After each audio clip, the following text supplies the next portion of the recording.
Hello दोस्तों, स्वागत है आपका एक बार फिर से फ्लोरेंस एकेडमी के यूट्यूब चैनल पर।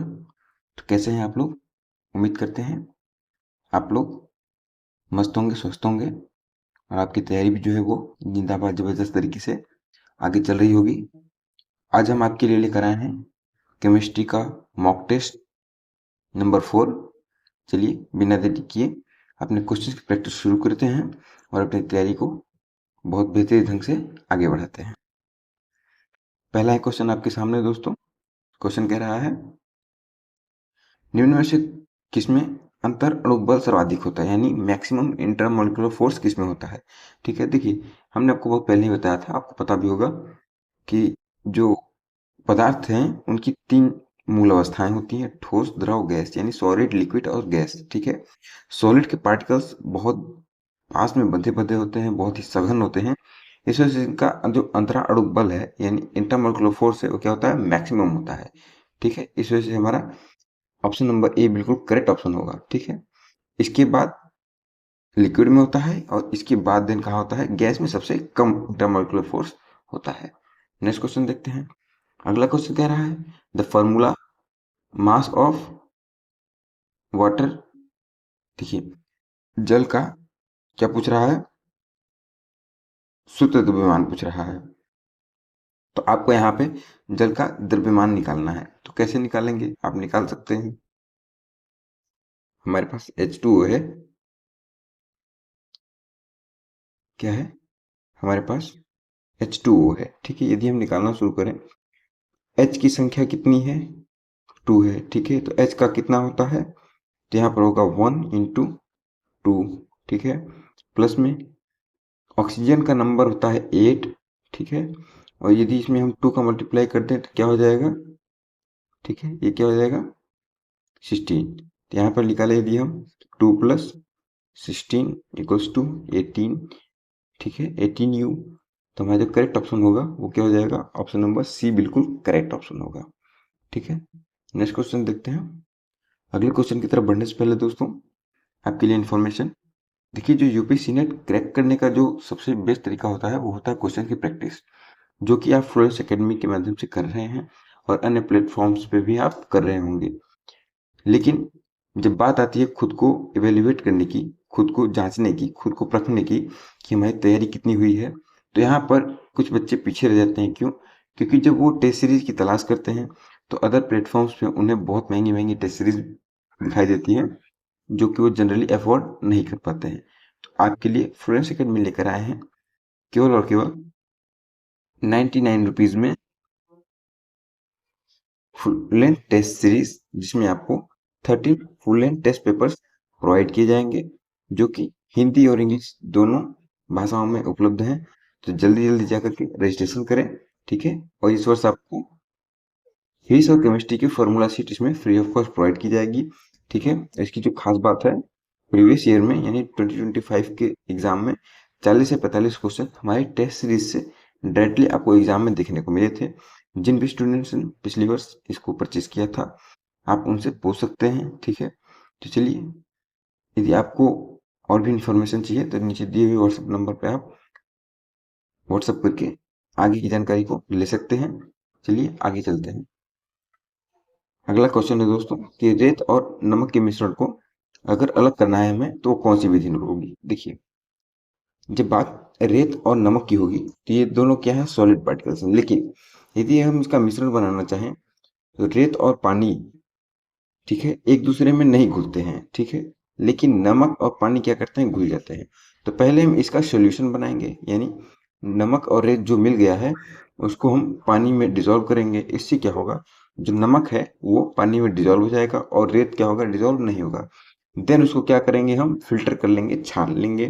ठीक है, और इसके बाद क्या करेंगे, इवापोरेट करेंगे। ठीक है, क्या करेंगे, वाष्पीकृत करेंगे, वाष्पीकृत करेंगे। ठीक है, तो क्या करते हैं कि हम वाष्पीकृत कर देंगे। ठीक है, इससे हमारा क्या हो जाएगा, जो भी मिक्सचर बना हुआ है वो सेपरेट हो जाएगा, अलग हो जाएगा। ऑप्शन नंबर सी बिल्कुल करेक्ट ऑप्शन होगा हमारा। नेक्स्ट क्वेश्चन देखते हैं। अगला क्वेश्चन कह रहा है, निम्न में से कौन सा उपधातु है यानी मेटलॉइड है। देखिए आपको पता होगा सिलिकॉन क्या है, एक तरह का मेटलॉइड है, यानी उपधातु होता है। नेक्स्ट क्वेश्चन देखते हैं। नेक्स्ट क्वेश्चन कह रहा है कि अमोनिया NH3 में नाइट्रोजन की संयोजकता कितनी होती है। देखिए, यदि हम अमोनिया का स्ट्रक्चर बनाए, ठीक है,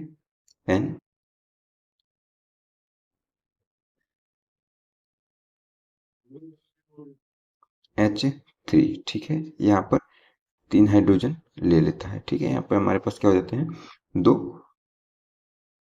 इलेक्ट्रॉन पेयर हो जाते हैं, ठीक है। देखिए, यदि हम बात करेंगे, ये लोन पेयर है, यदि हम बात करेंगे तो नाइट्रोजन और हाइड्रोजन के बीच में, ठीक है, 2-2 इलेक्ट्रॉन से क्या हो रहा है, यहाँ पर ये सहसंयोजक बंध बन रहा है, ठीक है। यानी हाइड्रोजन 3 इलेक्ट्रॉन क्या करके साझा करके इसकी वैलेंसी को कंप्लीट कर रहे हैं, इसके ऑक्टेट को कंप्लीट कर रहे हैं। इस वजह से जो इसकी वैलेंसी होगी, ठीक है, किसकी, नाइट्रोजन की, ठीक है, नाइट्रोजन की वैलेंसी कितनी हो जाएगी, वो 3 हाइड्रोजन के इलेक्ट्रॉन लेने से कंप्लीट हो रही है। तो ऑप्शन नंबर सी बिल्कुल करेक्ट ऑप्शन होगा। नेक्स्ट क्वेश्चन देखते हैं। अगला क्वेश्चन कह रहा है कि विमान का ढांचा बनाने के लिए किस धातु का उपयोग होता है, यानी एयरक्राफ्ट बॉडी बनाने के लिए कौन से मेटल का यूज होता है। तो आपको पता होगा, और नहीं पता तो आपको पता होना चाहिए, ये क्वेश्चन बार बार यूपीएससी के एग्जाम में पूछा गया है। एल्यूमिनियम जो होता है इसका प्रयोग किया जाता है, ठीक है, हवाई जहाजों को बनाने के लिए। नेक्स्ट क्वेश्चन देखते हैं। अगला क्वेश्चन कह रहा है कि which acid is present in the ant sting, यानी जब चींटी काटती है तो उसके डंक में कौन सी एसिड होती है, ठीक है। तो आपको पता होगा, फॉर्मिक एसिड जो होता है, ठीक है, वो होता है चींटी के डंक में, ठीक है। चींटी के डंक में कौन सी एसिड होती है, वो होती है फॉर्मिक एसिड, ठीक है। अब आपका यहाँ पर होमवर्क होगा, फॉर्मिक एसिड का फॉर्मूला, फॉर्मिक एसिड का फॉर्मूला यदि आपको नहीं पता है तो जाइए सर्च कीजिए और देन आके कमेंट बॉक्स में कमेंट करें, ठीक है। नेक्स्ट क्वेश्चन देखते हैं। अगला क्वेश्चन कह रहा है, निम्न में से कौन सी रेडॉक्स अभिक्रिया का उदाहरण है। देखिए, रेडॉक्स अभिक्रिया क्या होती है, जहां पर ऑक्सीडेशन, ऑक्सीडेशन प्लस रिडक्शन, ठीक है, यानी ऑक्सीकरण, ऑक्सीकरण, ठीक है, और चयन, ठीक है, कहीं कहीं इसको अवकरण भी कहते हैं, ठीक है, क्या कहते हैं, अवकरण। तो ये जहां पे भी ये दोनों रिएक्शंस होगी उसको कहते हैं रेडॉक्स, क्या कहते हैं, रेडॉक्स, ठीक है। और नीचे जहां पर जो भी हमें रिएक्शंस दी हुई हैं, जैसे न्यूट्रलाइजेशन है, प्रेसिपिटेशन है, रस्टिंग ऑफ आयरन है, या फिर डबल डिस्प्लेसमेंट है, तो यहाँ पर रस्टिंग ऑफ आयरन एक ऐसा हमारे पास रिएक्शन है जिसमें ऑक्सीडेशन और रिडक्शन दोनों ही क्या होते हैं, रिएक्शंस होते हैं। इस वजह से option number c rusting of iron हमारा बिल्कुल करेक्ट ऑप्शन होने वाला है, ठीक है। नेक्स्ट क्वेश्चन देखते हैं।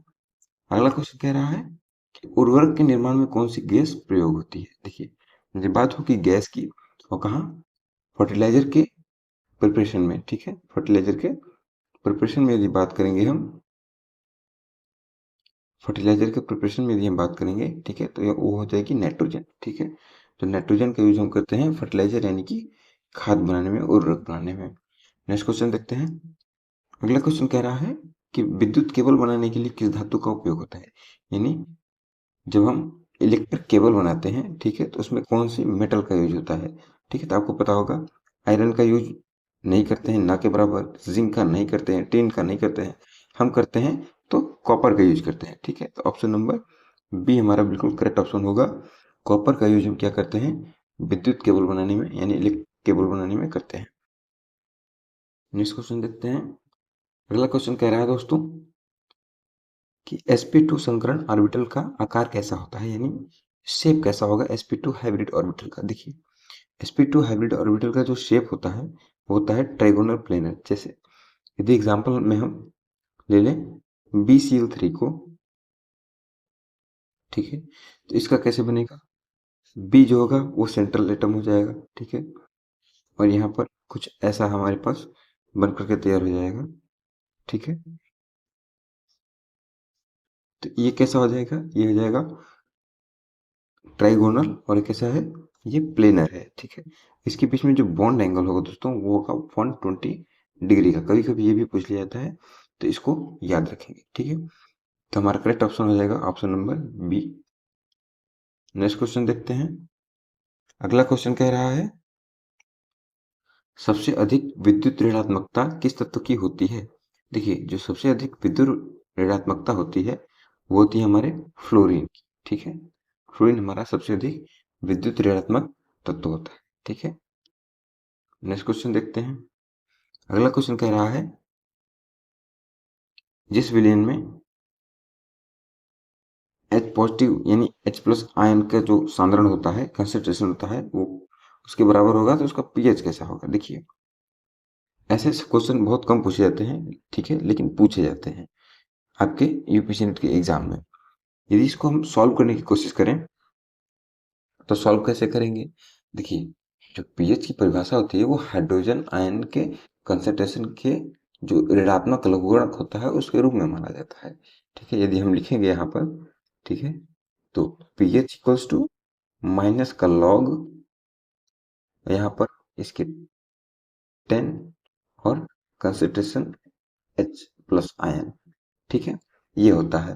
अच्छा, जब इसको ऐसे सॉल्व करने की कोशिश यदि हम करेंगे, ठीक है, देखिए H प्लस का पहले H प्लस जो कंसंट्रेशन है, ठीक है, ये किसके बराबर होता है, तो ये होता है 1 × 10⁻⁴ m के।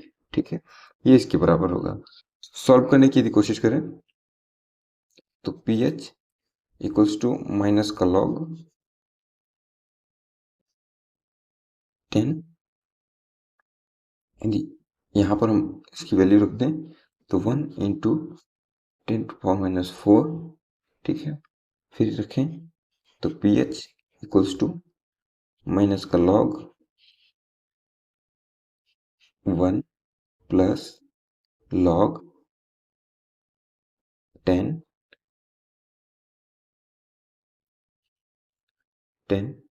इसके बाद आ जाएगा 10⁻⁻⁴। ठीक है, ये हो जाएगा। यदि इसको यदि हम कैलकुलेट कर लेंगे, ठीक है, तो यहाँ पर सब कुछ कैंसिल होने के बाद हमारे पास क्या बचेगा, हो जाएगा माइनस का 0, ठीक है, प्लस यहाँ पर आ जाएगा प्लस में माइनस का 4। ठीक है, ये हमारे पास बचेगा। ठीक है, यानी जो एग्जैक्टली पीएच की वैल्यू होगी, ठीक है, वो किसके बराबर हो जाएगी, वो हो जाएगी 4 के इक्वल। ठीक है, करेक्ट ऑप्शन हमारा क्या हो जाएगा, पीएच 4। ठीक है, करेक्ट ऑप्शन हमारा होगा option number c. Next question देखते हैं।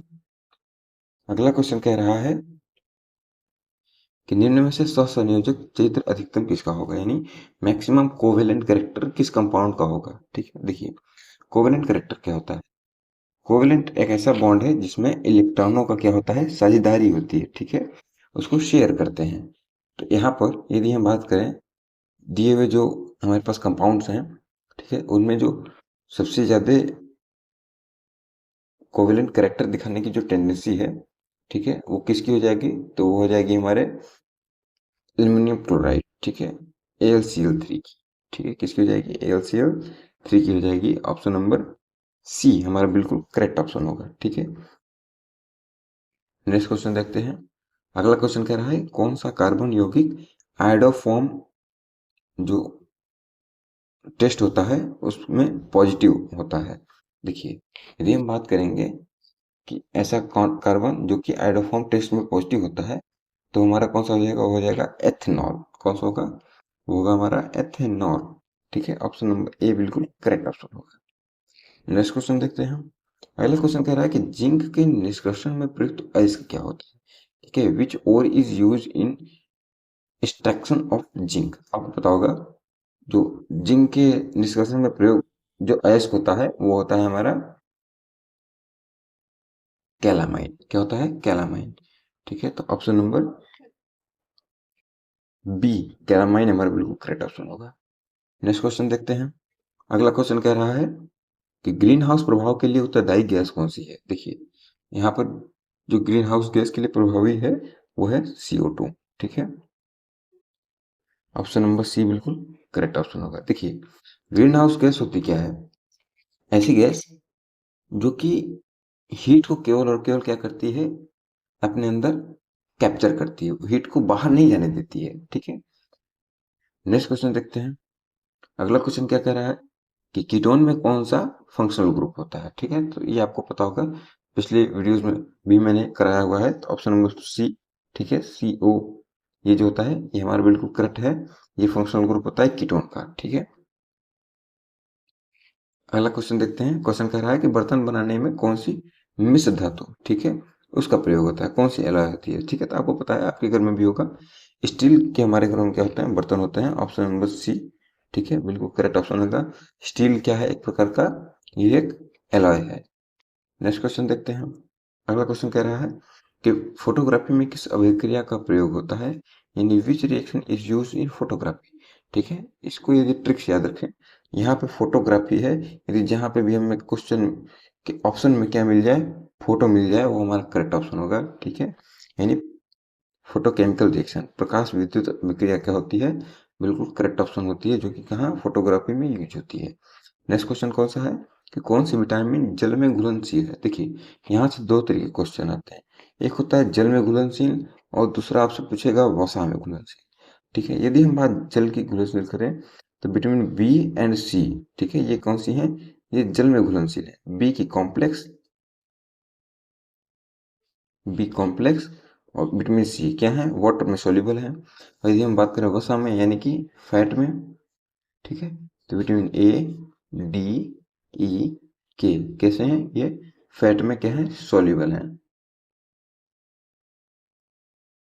ठीक है, तो जो करेक्ट ऑप्शन होगा, ठीक है, किसका, कि वाटर सोल्यूबल कौन सी है, यहाँ पर ऑप्शन नंबर डी दिया हुआ है, विटामिन C बिल्कुल करेक्ट ऑप्शन होगा। नेक्स्ट क्वेश्चन देखते हैं। अगला क्वेश्चन कह रहा है दोस्तों कि रेनकोट बनाने में कौन सा पॉलीमर यूज होता है। तो आपको पता होगा, ठीक है, बरसात के दिनों में आप बहुत ज़्यादा रेनकोट का यूज करते हैं, और नहीं पता तो आपको पता होना चाहिए, जो PVC होता है, पॉलीविनाइल क्लोराइड होता है। ठीक है, पॉलीविनाइल क्लोराइड होता है, ये होता है हमारा बिल्कुल करेक्ट ऑप्शन। PVC का यूज रेनकोट बनाने में करते हैं। नेक्स्ट क्वेश्चन देखिए, कह रहा है कि किस प्रकार के कोयले में कार्बन की मात्रा सर्वाधिक होती है। देखिए, बहुत सारे क्वेश्चन पूछ चुका है यूपीएससी नेट में कि कौन सा कार्बन का रूप है, अपर रूप है, ये सारी चीजें पूछ चुका है।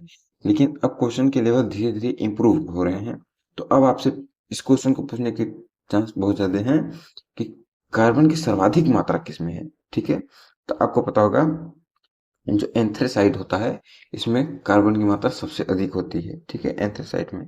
ठीक, तो करेक्ट ऑप्शन हमारा क्या हो जाएगा, एंथ्रेसाइट हो जाएगा। नेक्स्ट क्वेश्चन देखते हैं।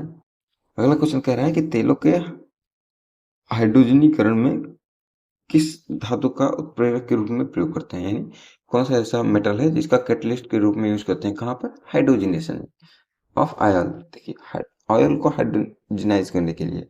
ठीक है, तो आपको पता होगा, जो निकेल है हमारा, ठीक है, वो एक प्रकार क्या है, उत्प्रेरक है, कैटलिस्ट है। ठीक है, इसका यूज हम क्या करते हैं, हाइड्रोजनेशन ऑफ ऑयल्स में करते हैं। ठीक है, यानी तेल के हाइड्रोजनीकरण में। नेक्स्ट क्वेश्चन देखते हैं। अगला क्वेश्चन कह रहा है कि क्षारीय माध्यम में कौन सा ऐसा सूचक होता है जो नीला हो जाता है। देखिए, सूचक का मतलब क्या है, इंडिकेटर। ठीक है, क्या, इंडिकेटर। तो हमें पता है लिटमस हमारा क्या था, ब्लू में, यानी माफ कीजिएगा, एसिड में, ठीक है, और बेस में। ठीक है, एसिड में नीला से लाल में, ठीक है, और यहाँ पर लाल से नीला में। ठीक है, और यदि पहले से ही आप नीला इसमें लेंगे तो उसमें कोई चेंज नहीं होगा, इसमें पहले से ही लाल लेंगे तो उसमें कोई चेंज नहीं होगा। ठीक है, तो बिल्कुल करेक्ट ऑप्शन हमारा क्या हो जाएगा, वो हो जाएगा लिटमस। ठीक है, बिल्कुल करेक्ट ऑप्शन होगा। ठीक है, तो आज के लिए इतना है दोस्तों। मॉक टेस्ट हमारा चौथे नंबर का कंप्लीट हुआ। आपके कितने क्वेश्चन सही हुए हैं, आपको कौन सा क्वेश्चन समझ में नहीं आया है, या फिर आपको किसी और का कोई भी समस्या है या कोई और जानकारी चाहिए, क्लास आपको कैसी लगी, जो भी फीडबैक देना चाहते हैं कमेंट सेक्शन में जरूर दें। हम आपसे मिलेंगे एक और नए शानदार वीडियो में कुछ और इन्फॉर्मेशन लेके आपके लिए। तब तक के लिए जय हिंद, जय भारत।